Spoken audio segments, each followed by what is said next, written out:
this is Let's Get Fucked Up and Die, but this was towards the end when we just got there. Sad. Honestly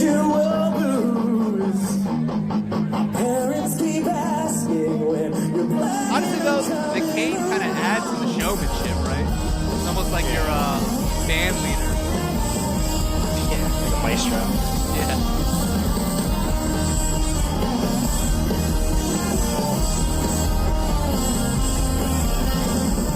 I still futz with that tourniquet.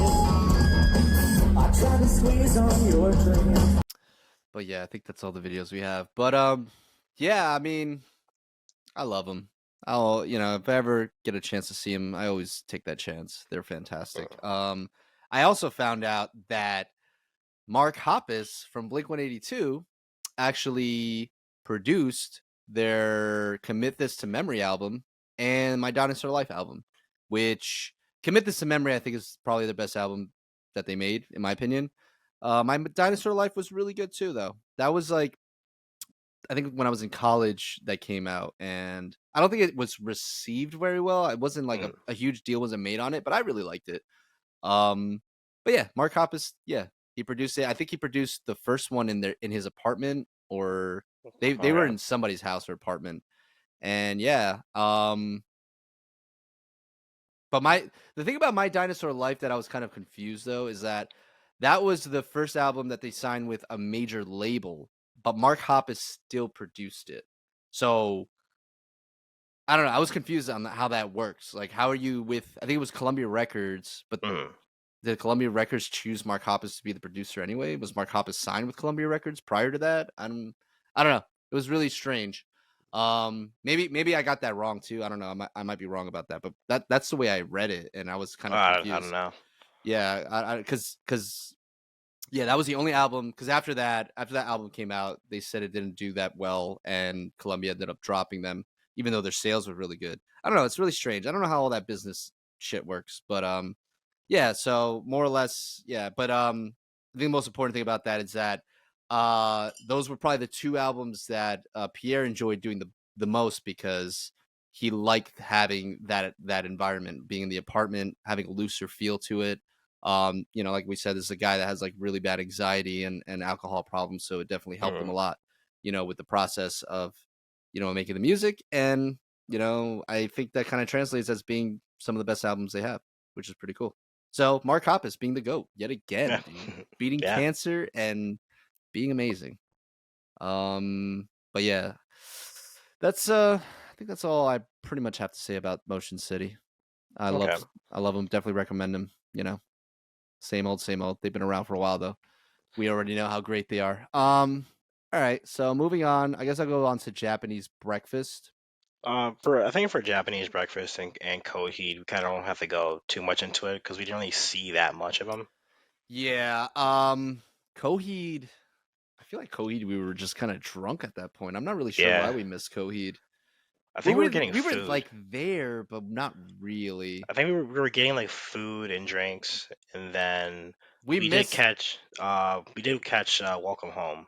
Yeah, I know. I was like, by the time I heard them playing, they were already like halfway through. What's that song that I always forget? Favorite House Atlantic, and then that kind of got our attention. But I don't know. We were like there, like listening to them, and then like I just remember like fading in and out. Like, oh yeah, they're playing. All right, conversation or something else. Oh yeah, they're playing. Like, we weren't really as engaged in Coheed. We were also like kind of far back too. Yeah. Japanese Breakfast too. Japanese Breakfast was just a change of pace. I felt like their genre didn't really fit in as well with the festival as much as the other bands. But I mean, they still played great. I think the girl, I don't know her name. Forgive me. Do you have her name on set? No, I don't have her name. My girlfriend would know because she read her book. She's adorable. She's actually adorable. I loved her stage presence. That was like one of my favorite things about her. She's very endearing, very cute. And there, I will say like it was a good change of pace, and like because the volume's much lower, there's a lot more clarity in the sound, which is always, like I said before, it's always a plus for me. If I can hear everything crisp and clean, I like that a lot. But yeah, I don't really have a whole lot more to say about that. it almost felt like a nice, relaxing intermission. Yeah, That's the way I felt with her set. It was like, yeah. Her name is Michelle Zauner. Michelle's honor. Oh, Yeah, I see it now. And and she has Devin a Creech. book about crying in H Mart, which my girlfriend read. She knew who Japanese Breakfast was, but she didn't know that was her book. And it was like a story about like how like her mom died. I guess she found out in H Mart or something like that. And then at the end, it's like, well, yeah. So after my mom died, I got help, and then I made this band called Japanese Breakfast. And she's like, oh, I had no idea. That's crazy. That's cool though. I mean, not her mom dying, but like Yeah. the fact that she was able to make a band and shit. But yeah, no, she was really good. And Coheed too. I actually have some. I can play. I think I have one of the Japanese breakfast videos here.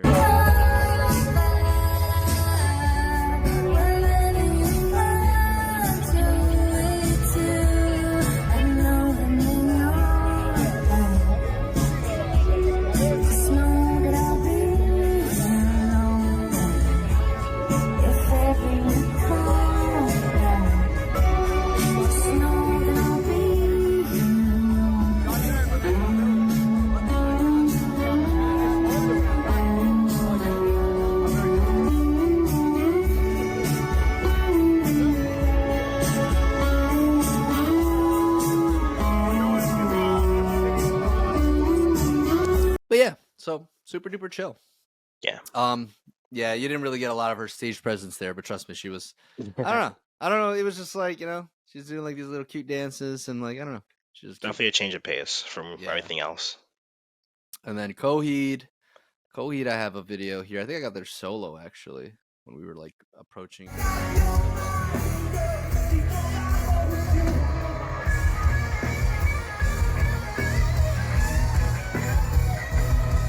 Oh, is this Bernie recording or is this you recording? No, this is me recording from behind because we had already the song was already playing. I'm like I'm gonna try to get as much of this as I can.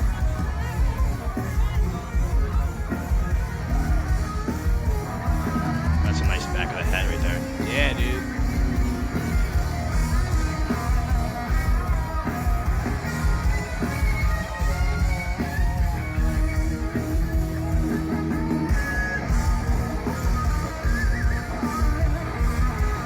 I don't think I ever zoom in, by the way, so don't. I don't get your hopes up.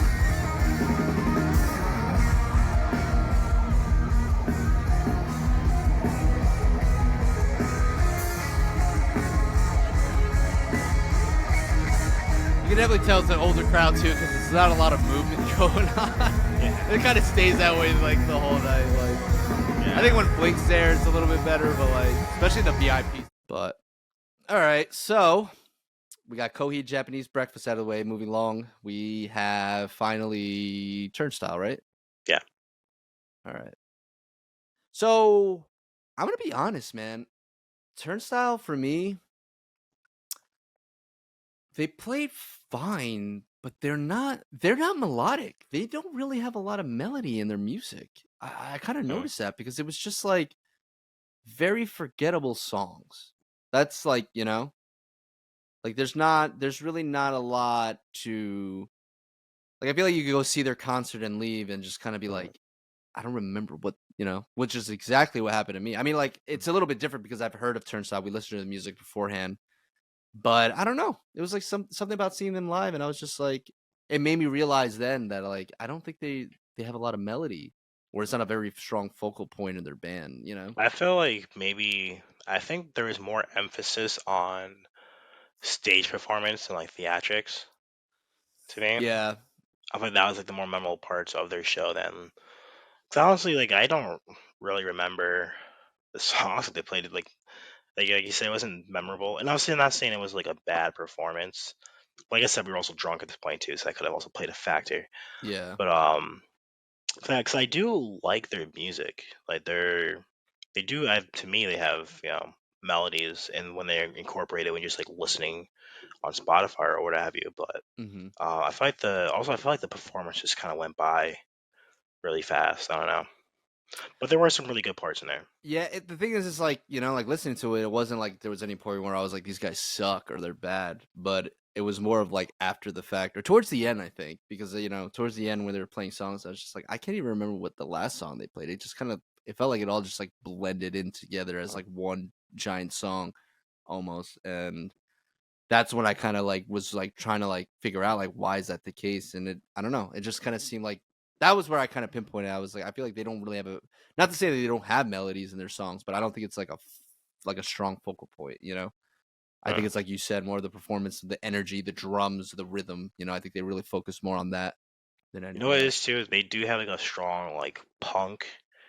um punk like influence. Like it's like like a guitar like it's like short songs, like two and a Yeah, half minutes, and it's like guitar riff and like verse and like it just yeah, kind of goes quick, you know. yeah. It's definitely that like that aspect of punk. Like I guess going back to it like the West Coast aspect of punk, where like I don't think there is a lot of melody. It's just like that very fast pace, and then you got that. The guitar like like the rhythm, like Yeah, coming up with like that progression and just the vocals on top of it. So, but yeah, let's play a couple of videos, kind of refresh my memory because like I said, I don't really remember. But this is the drum solo. This was sick. Rhythmically, they're amazing. I mean, yeah, they do bring a lot of energy to it. yeah, I feel like they ride a lot. They ride on that a lot. The high Yeah. energy.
All right, let me just.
But yeah, so that's actually a really good example of what I was like kind of talking about. Like, like they have like that progression, the na na na na na na na Yeah. na, and it's like everyone is kind of in unison playing that, and they kind of go off of that, and they have like Yeah. a bunch of riffs that are like that, but there's no like counter melody to that. There's no like main hook. I guess that'd be the better way to describe it. There's no like hook. There's no like nothing that leaves you leaving there and humming like like something like I guess, it's yeah. very very very hard to remember in that sense. But yeah, I mean, like, but like you said, like if you're there in a performance and you want to hear people just Yeah. fucking play distorted guitar, fucking rock out, like I feel like these are your guys. This is like perfect like moshing music, like just get in Yeah. there and fucking go crazy type of shit. I'm curious because that last video where he like picked up the mic stand. It's like a Baltimore like culture thing to like just like pick up the mic stand and act like you're gonna spear somebody. Because we saw that at Screaming Females Garden Party.